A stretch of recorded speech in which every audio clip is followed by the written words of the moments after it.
ভাত রান্না করা হাত থেকে বাঁচার জন্য ভাবলাম যে কিছু বানিয়ে খাই, কিন্তু আটাটা গোলার পর থেকে মনে হলো যে এর থেকে তো ভাত আর তরকারি রান্না করা বেশি সহজ। যাই হোক, এখানে আমি 1 কাপ পরিমাণ আটা দিয়েছি, তারপর দিয়েছি 1 মুঠা তেল, তারপর একটু লবণ। তেলটা দেওয়ার পর অনেকক্ষণ এটা ভালোভাবে মিশিয়ে নিয়েছি। ছোটবেলা থেকে আম্মুর পাশে বসে বসে এই আটা দিয়ে রুটি বানানোর চেষ্টা করতাম, আর এখন আমি আলহামদুলিল্লাহ পারি রুটি বানানো। যাই হোক, এই তেল আর লবণ মিশানো আটাতে পরিমাণ মতো পানি দিয়ে আমি মেখে নিলাম। তা একদম শক্ত করে মাখিয়ে নিয়েছি, নয়তো খেতে ভালো লাগবে না।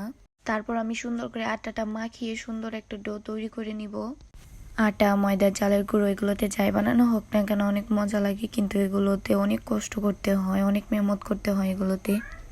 আমার ডো তৈরি করা শেষ। এরপর আমি আটা একদম ছোট ছোট করে গুটি করে নিব, কারণ আমি এটা দিয়ে রুটি বানাবো। সবকিছুর পেছনে একটা করে বড় রহস্য থাকে, কাহিনী থাকে, তাই না? যেমন এই আটা দিয়ে কিছু বানাতে গেলে কত কষ্ট করতে হয়, কিন্তু খেতে 1 মিনিটও লাগে না। আল্লাহ মানুষের হাতে মনে হয় অদ্ভুত শক্তি দিয়েছে, কারণ মানুষ হাত দিয়ে যাই করে না কেন তাই সুন্দরভাবে হয়ে যায়। মানুষের বুদ্ধি আর হাত যদি কাজে লাগায় এমন কোনো কিছু হয় না যে যেটা মানুষ পারবে না। যাই হোক, এরপর আমি গুটি গুটি আটা থেকে আমি একটা রুটি বানিয়ে নিলাম।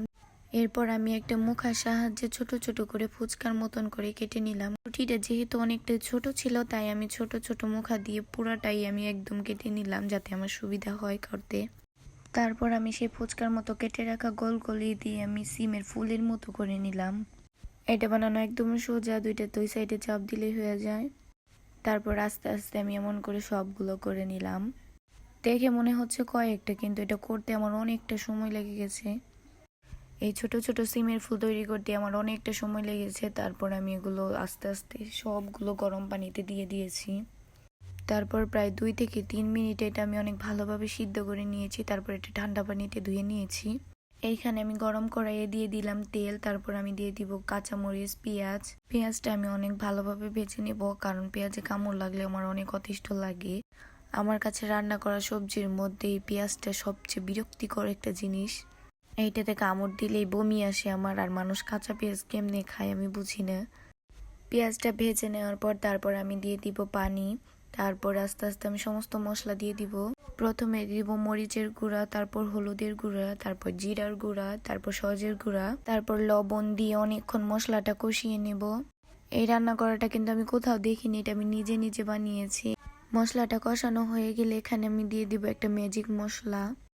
ম্যাজিক মশলাটা সুন্দর করে মশলার সাথে একদম মিশিয়ে নিব। তারপর আমি দিয়ে দিব আমার সিদ্ধ করা সিমের ফুলগুলো মশলাতে। অনেকক্ষণ পর্যন্ত এই ফুলগুলো জাল করে নিতে হবে, নয়তো এই ফুলের ভিতরে কিচ্ছু ঢুকবে না।